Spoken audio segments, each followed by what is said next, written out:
what social media marketing is and what it isn't. There's a lot of misconceptions regarding what social media marketing actually is.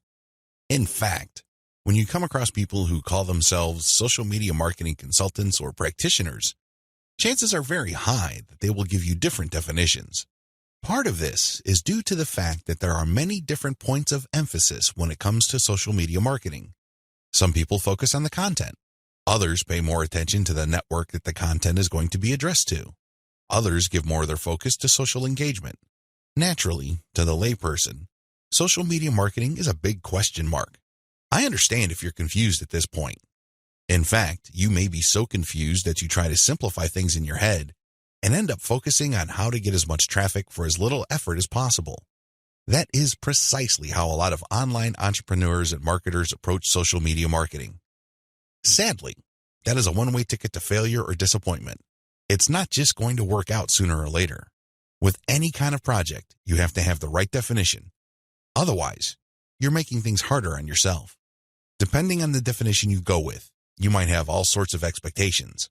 And if these outcomes do not come to pass, your resolve and your motivation levels start to suffer. You have to work with the right definition. A winning definition. With all of the above said, what is social media marketing for our present purposes? Well, since this training uses list marketing as its main vehicle for converting social media reach into cold, hard cash, social media marketing is all about content-based audience relationship building. Let me repeat that. Social media marketing is all about content-based audience relationship building. You need to use content in a strategic way. You need to speak to certain audiences and build a relationship with them. This relationship is not this broad word that makes people feel good, but ultimately doesn't mean much of anything. Instead, this relationship has a tangible form. And I am, of course, talking about your mailing list. Once you get people on your mailing list, that's when the fun begins. Everything else is just a workup or a preliminary prior to that point. You need to get people on your list. Social media marketing is going to be your primary vehicle to get people to your list. Everything has to revolve around that list. And this must shape, inform, and guide your social media actions. Managing your expectations.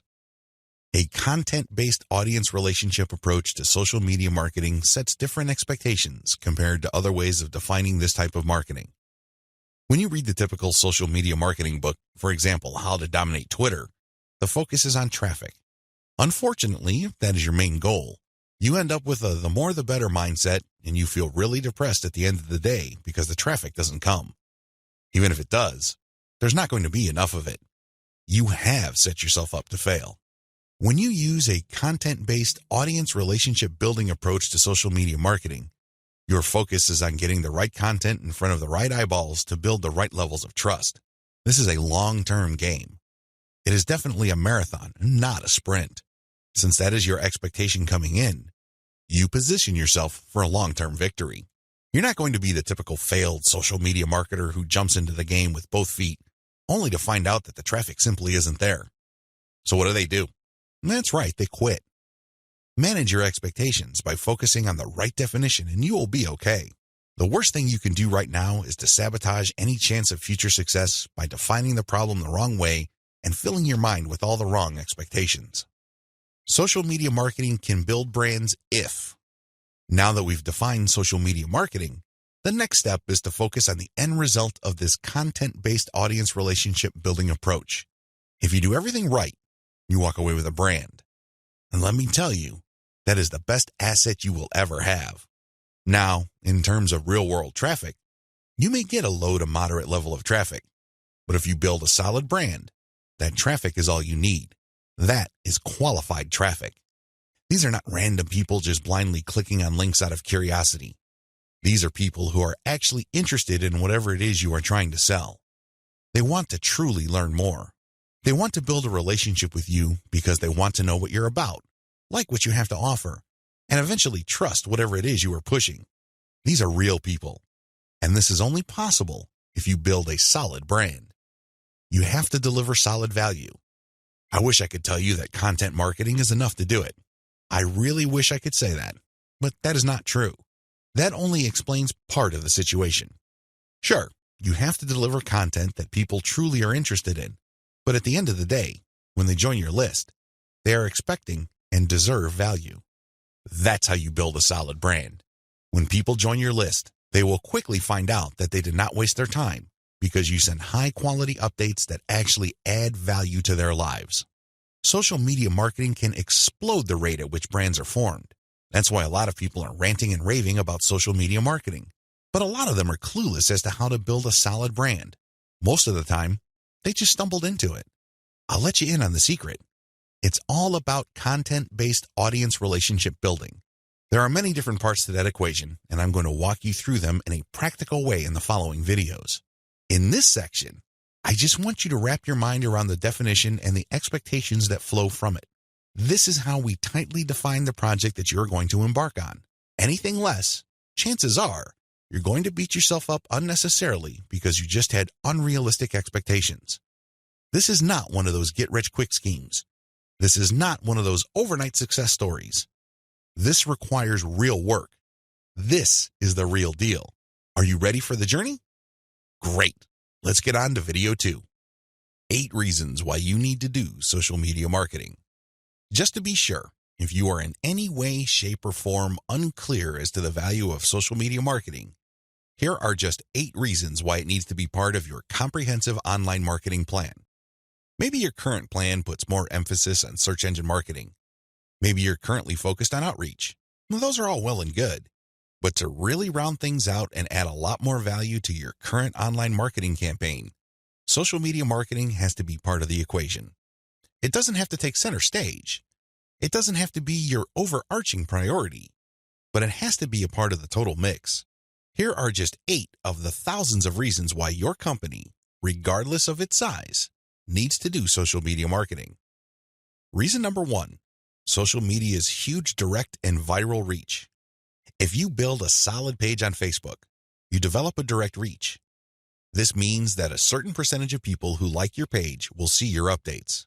While it is true that Facebook has been reducing the organic reach of Facebook pages recently, there's a workaround to that. When people go to your page, you can instruct them to like your page and then click your page's settings to show your updates first. You might want to show a video that teaches people how to do this. You might even post an animated GIF.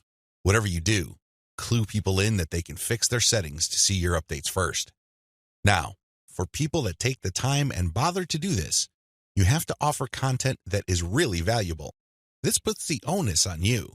There has to be real value on your page for them to want to do this. But you can increase your direct reach by instructing people. On top of that, when people like your content, they can share it on their wall. Since people on Facebook have friends and their friends have friends, this can easily have an exponential effect. In fact, even if your page only has 100 likes, but these are real people with real friends, don't be surprised if one of your posts gets really viral and spreads all over the place. Social media enables you to have a large direct reach. It also provides you with a tremendous opportunity to enjoy an exponential content coverage. Reason number 2, social media is habitual. While different demographics have shown softening or weakening of social media usage on a daily, weekly, or monthly basis, this still doesn't take away from the fact that a lot of people habitually use social media. In fact, a lot of people do this the first thing in the morning. When they wake up, they go to their mobile phone or tablet and check their updates. It can easily become a habit. This gives you a tremendous opportunity to get your content and brand in front of many interested eyeballs. Reason number 3, target audiences use different content formats. The great thing about social media marketing is that you're not restricted to just one content format. You're not restricted to video, pictures, links, blog posts, text, or audio files. Instead, different platforms specialize in different formats. And when you create content for one platform, you can easily make different versions of it in different formats to spread out to other platforms. For example, I write a blog post and post it on Facebook. I create a very attention-grabbing graphic for that blog post. So when I post it on my Facebook page, a preview of the image shows up and it grabs a lot of attention. People click on it and they end up on my website. I can take that graphic and share it on Pinterest. I can take the text of my blog post or article and create a slideshow video out of it and share it on YouTube. I can also take that video and embed it in my blog post. I can strip different parts of the article or post itself and feed it into Twitter along with the link to the full post or article. Do you see how this works? You get access to the different audiences or those different platforms by simply repurposing or recycling the same content that you made for one platform and sharing those other formats on other platforms. This increases your potential reach. Reason number 4, most social media platforms can be segmented. If you've ever been to Instagram, you know that when you see a picture, it usually has many different tags. If you've been on Twitter, you'd see that a lot of the hot tweets also have hashtags. Those tags are very valuable. When you use a tag with your content, you are essentially categorizing your content. People use those tags to search for content. This is a very powerful segmentation tool. People who are looking for cute Chihuahua puppies will use certain hashtags that are different from people looking for libertarian political posts. If you have a very tightly defined audience, social media platforms' built-in segmentation tools and features can definitely help you. You probably already know that huge audiences that are not very targeted are essentially worthless. Thanks to social media marketing segmentation features, you can get a smaller volume of people from many different platforms, but you can rest assured that these people are actually interested in whatever it is you are saying. These segmentation tools go a long way in helping you to find a very refined and well-qualified audience base. This, in turn, increases your likelihood of making a sale. Reason number 5, sharing content on most platforms can be automated. Thanks to tools like Hootsuite and Social Oomph, you don't have to worry about manually going to Facebook or Twitter and copying and pasting materials from a document or spending hours setting up your scheduled posts. You can automate your posts to publish up to 6 months on Facebook. This means that you can set up your Facebook account to post 6 to 10 or more times every day, but you don't have to babysit it because you have fed the content in. The best part is that a lot of these automation tools use bulk feeds, meaning you can format your content in an Excel file and convert it to CSV and plug into these tools. You don't have to input the materials one by one. Talk about saving a lot of time while also maximizing your reach. Reason number 6, you can run a 2-track marketing campaign using mailing lists. The heart of a content-based audience relationship marketing campaign on social media is to build a highly targeted mailing list. Now, this is not what you think. A lot of people are thinking that once they build the list, they're on their way to becoming a millionaire. Absolutely wrong. They're missing a step. When people join your mailing list, it really is a general mailing list. By general, I'm not saying that it talks about all subjects under the sun. I'm not talking about that. Instead, I'm talking about general interest in the specific topic. You really don't know yet at this point who is a buyer and who is a person who is simply looking for information and is still trying to make up their minds whether they trust you enough. You create a general list, and then eventually you try to upsell them to a buyer's list. And how do you do that? Well, you sell low-cost items on your general list. You can sell a booklet for $1. It doesn't really matter what the price is.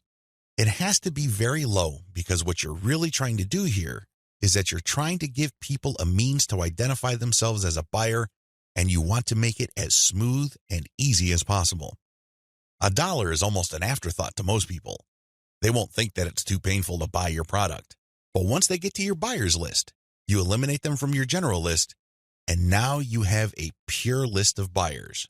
That list, my friend, is a gold mine. That's where you send your money-making updates. That's where you get people to check out your case studies and get them to pay top dollar for whatever affiliate programs or original products you are pushing on your buyer's list. This is called a 2-track marketing campaign. It's extremely powerful, and it has made a lot of people rich. But you have to step away from the very common mistake of thinking that once you get a lot of people to your mailing list, you have it made. Absolutely wrong. There is another step that you need to take. Reason number 7, your brand gets natural repetition through multi-platform marketing. Assuming that all your social media accounts on all 4 major platforms look similar to each other, you get many bites at the apple. You really do. When people run into your brand on Facebook, there's a chance they might run into your brand on Twitter. If there is enough graphical similarity between your brands, then they can see that you're all over the place, and they can converse or engage with your brand regardless of where they are on the internet. Eventually, this builds a tremendous amount of familiarity, and people might become so comfortable that they join your mailing list when you call them to action. The best part of this is that it happens naturally by you simply creating accounts on all the major platforms. Your brand speaks to people who are interested in your niche, regardless of where they go. Reason number 8. Save money through content repurposing. Make no mistake about it, content generation is expensive. Even if you hire highly qualified, talented, skilled, and experienced people from countries with huge numbers of people who speak English as a second language, you can still be out thousands of dollars every year. High-quality writers from places like India, Pakistan, and the Philippines may be cheaper than American writers, but their costs still add up over time. One of the things about social media marketing that really excites me is the fact that you can create content and repurpose it into many different formats. This reduces your cost. If I hire a writer from India and pay that person $1,000 a month, I can get a fixed amount of content. At this point, I can choose to pay that person another $1,000 to get even more content, or I can take whatever content he or she produced and turn them into videos, infographics, or strip them down into questions for tweets. I can turn them into diagrams. I can take the voiceover of the video that I produced and turn it into a sound file. I can even make a slideshow of those materials. Once I have all this repurposed content, then I can share them on format-specific platforms. For example, I can share the slideshows on SlideShare. I can post the infographics on Pinterest. I can post the product shots or general product pictures on Instagram. I can post the questions on Twitter. I can also post the videos on YouTube. Best of all, I can post all the formats on Facebook. Do you see how this works? When you do this, you buy content once, repurpose it, and share it so you get a higher chance of getting traffic or visibility with that repurposed content. You're not creating content constantly. In fact, the name of the game is to produce as little content as possible, but market these high-quality pieces widely. This is how you maximize their value. The old idea of constantly publishing content just to get a few eyeballs here and there is dead. Seriously, that's a one-way ticket to the poorhouse. Your better approach would be to make that content work for you by converting it into many different formats. You then share these different formats on platforms that specialize in those formats. I hope the 8 reasons above are clear and that you are pumped up to do social media marketing right. In video 3, we're going to talk about picking a social media marketing campaign that is most likely to produce results for your type of online business. See you there. You need to modify your social media marketing campaign based on your online business type. I know this video is going to throw a lot of people off, but people need to understand this. One of the major reasons why a lot of otherwise intelligent and experienced social media marketers fail to get the results that they're looking for is the fact that they're using the wrong approach. Their approach to social media marketing and the websites they're promoting is a one-size-fits-all approach. Now, you don't need me to explain to you why that's a bad idea. It doesn't work in most areas of your life, and it definitely doesn't work when it comes to social media marketing. You can't look at this project with the mindset that as long as you pull traffic from social media platforms, then you can use the exact same method and the exact same communication tactics, regardless of the online entity or business you are promoting. Since we're using content to develop relationships on social media platforms, this one-size-fits-all approach is even more fatal. I mean, it's a bad enough idea as it is, but if you were to use a content-based campaign, it gets even worse. The reality is that different business types require different content and publishing strategies. You have to customize, modify, and tweak your particular content and publishing strategies on social media to fit the type of website you are trying to promote. Now, there are a huge number of website variations out there. In fact, there are too many. I would venture to say that the only limit really is your imagination. But if you were to categorize these different website types into 4 rough forms, they would more or less fall into the following: publishing, e-commerce or dropshipping, email lists, and traffic sales. Again, there are many variations of these, but if you were to look at the different types of businesses out there, you can pretty much reduce them to these 4 types. When you study these closely, they have different needs. They have different features that must be addressed. Otherwise, you're not going to get the results you're looking for. Unfortunately, a lot of social media marketers would try to promote a blog the exact same way they would try to promote a dropshipping or e-commerce website. Similarly, somebody who is essentially just trying to sell their social media traffic is trying to do content marketing like somebody with a blog. It doesn't work. It doesn't make any sense. The bottom line is obvious. Different strategies require different content types. You must start with the type of online entity you are promoting. Are you promoting a blog? Do you have a website that uses a lot of articles? Do people contribute content? Well, you have a publishing website. Do you have a dropshipping online store? Maybe you built it with Shopify and you use Overload to get products from AliExpress. When people buy stuff from your storefront, your software orders the materials from AliExpress and you keep the difference. Maybe you sell from your own inventory. It doesn't really matter. You run an e-commerce website. This is very different from a publishing business. Similarly, if you make your money through your mailing list, you can't market on social media the same way as you would if you had an online store. Again, different strategies require different content types. What do you have available? Now that I've gotten you thinking about how special your specific website target is, I need you to look at the different content types available to you. You need to think outside the box. You need to look at all the available options out there and how you can create content that is tailored to your specific type of online entity. Here are the list of content types you can use to promote different online entities, but your specific focus and specialization should weigh more heavily on certain types of content instead of others. Audio clips, slideshows, infographics, diagrams, blog links, videos. The bottom line, don't just think links.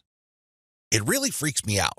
In fact, it really saddens me when I see a lot of otherwise capable social media marketers focus almost entirely on spreading their links. They think that this is the end game. Well, yes, links are important.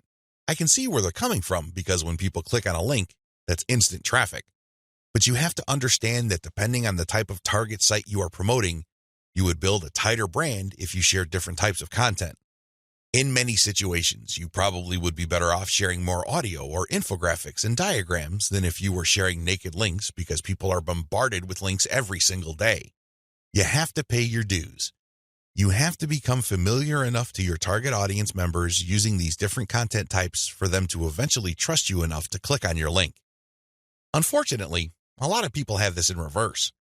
They start with the links, and when they get desperate, they then use other types of content. At that point, they're a day late and a buck short. Don't do that. Instead, use the derivative content first, and then play up the links. Also, not all of these formats work with your particular style of website. I would suggest that you look at your competitors first and pay close attention to the type of content they are currently sharing. What kind of format do they use? Are they sharing mostly picture quotes? Are they focused primarily on video? Do they have a special fondness for diagrams? This is not random. This is actually telling you all you need to know about how to appeal to your target audience members. This is no time to be revolutionary and come up with something new completely out of left field. That's not going to work. There's a reason why your competitors are not doing this. At this point in the game, you should focus on what everybody else is doing and reverse engineer their formats. Once you have established a distinct brand, then you can experiment with different formats, different ways of doing things, and possibly coming up with something that is distinct to your brand. But until and unless you reach that point, you need to focus first on reverse engineering what everybody else is doing. In other words, let them do your homework. Focus on what they're doing right and build on it. Figure out their areas for improvement and come up with a more compelling offer. Pay attention to what they're not doing. Avoid those because obviously it doesn't pay. I hope I'm being clear here. Make sure that your content types as well as your sharing strategies fit the type of business you're in. A little bit of reverse engineering can definitely go a long way. The classic way to do social media marketing and why it is a waste of your time. Before I jump into the actual meat and potatoes of this training, I need to devote some real estate to how other people are doing social media marketing. I need to do this because it's very tempting for people to engage in the same practices. I can see where they're coming from. It is easy. It's like seeing some chump change in front of you, and it's almost irresistible to fight the urge of bending over and picking up that change. But when you do that, it will throw you off. It will give you a false sense of incentive or reward, and don't be surprised if you end up giving into your worst instincts, only to walk away with less than nothing. This happens all the time because human beings, being the way they are, would always take the path of least resistance. Who can blame them? But by warning you about how this works out, it is my hope that you stay away from this and focus instead on investing your time, effort, and energy on the right way to do things. The classic approach to social media marketing. So what is the classic approach to social media marketing? Well, it's actually quite simple. Whether we're talking about Instagram, Twitter, or Facebook, you need to only follow, like, or friend people who are interested in your niche. You connect with all these people, and then after you have followed them, a lot of them would actually follow you back. For example, on Twitter, for every 100 follows, don't be surprised if maybe 20 to 30 people follow you back. Now, this is where it gets really bad. Classic social media marketers would then spam their followers. They would just send all sorts of unrelated garbage, and then they would unfollow. Do you see the pattern? Follow, get followed, spam, unfollow. I wish I could tell you that they do this sporadically, but instead, these self-professed professional marketers use all sorts of sophisticated software to do this. Up until a few years ago, this worked like a charm. This was a great way to get a lot of Twitter traffic, but not anymore. This pattern instead can get you banned. More importantly, whatever traffic you do manage to get using this tactic is not going to be any good. Why? There's no targeting. You're not pre-qualifying these people who would follow you. The only reason why they followed you in the first place is because you followed them first. Where's the selection there? Where's the targeting there? Now, you can make wild guesses, but ultimately, it's a volume game and it leads nowhere. The return on effort is not there. I'm not saying that you can't make any sales doing this technique. I'm not claiming that. But what I'm saying is that whatever rewards you get are not offset by the wasted time, effort, and energy, as well as opportunity costs involved. You're better off using a quality-based approach. Audiences are looking for quality. The bottom line to modern social media marketing is to use quality content. Your content will speak for you. Your content will do the pre-sales job regarding your brand. In other words, your content is your representative. It speaks to the values you want your brand to be associated with. The sad reality, even if the follow, get followed, spam, and unfollow technique still works for some people, the rules have changed. Social media platforms will reward or punish you based on engagement. If you want an extreme example of this, just look at Facebook. Facebook used to be a traffic goldmine. Not anymore. You need a really high level of engagement to preserve your reach on Facebook. If you get normal levels of engagement, good luck. That's how bad things are, and that's why I need to take this time to spell out why this classic social media marketing no longer works. Other failed methods. I would be remiss in my duty to educate you on failed social media marketing strategies if I don't also mention other failed techniques. First, hashtag hunting no longer works. This technique involves marketers finding hashtags that are trending. They basically would publish niche-specific content, but use unrelated or irrelevant hashtags and pair them with their content. They do this because they want to hitch a ride on the upward trend of those hashtags. They know people are searching for those hashtags. They know that these hashtag trends are hot, so they want to poach as many eyeballs as possible. Unfortunately, the traffic that you get is not going to be any good. People are looking for specific types of information, and when they see that your content is so obviously unrelated, they're not going to click through. You might even get reported. Another failed method you should stay away from is influencer spamming. There are many influencers in most all niches. If you want to see this in action, go to Facebook or Twitter. There are many specialized pages and specialized Twitter accounts. Now, constantly mentioning those influencers on your content is not going to help if your content doesn't really add any value. There has to be a reason why you are engaging with these influencers, and drawing their attention is not enough. Getting them to look at your content because you think your content is hot is a lousy idea. Instead, you should focus your engagement tagging based on what they did. For example, if an influencer was talking about recent trends in athletic shoes, then that person would be fair game for an article I post regarding the latest trends in athletic shoes and what they mean in terms of the bottom line of large footwear apparel companies. That influencer would be directly interested in what I have to say because I'm sharing content that is not only high quality, but is directly related to stuff he or she is already talking about. Do you see the specificity here? Do you see the direct link? Now, compare this with an influencer who talks only about Forex, and I tag that influencer when I'm talking about Bitcoin. That person's going to get annoyed. Do you see the difference? Finally, automated publishing with no outreach is not going to work. Basically, what you're doing is throwing spaghetti on the wall and hoping something sticks. If you're just publishing content on an automated basis on Twitter, Facebook, Pinterest, and other platforms, it's anybody's guess whether people would actually engage. You have to do some outreach. You have to draw eyeballs to your content. You have to find existing pools of highly qualified audiences and get your social media account in front of their eyeballs. Use your very best content. If you do this right, your automated publishing on social media will be greatly rewarded. Use a shotgun approach and you're probably going to get the same results as other failed social media marketers.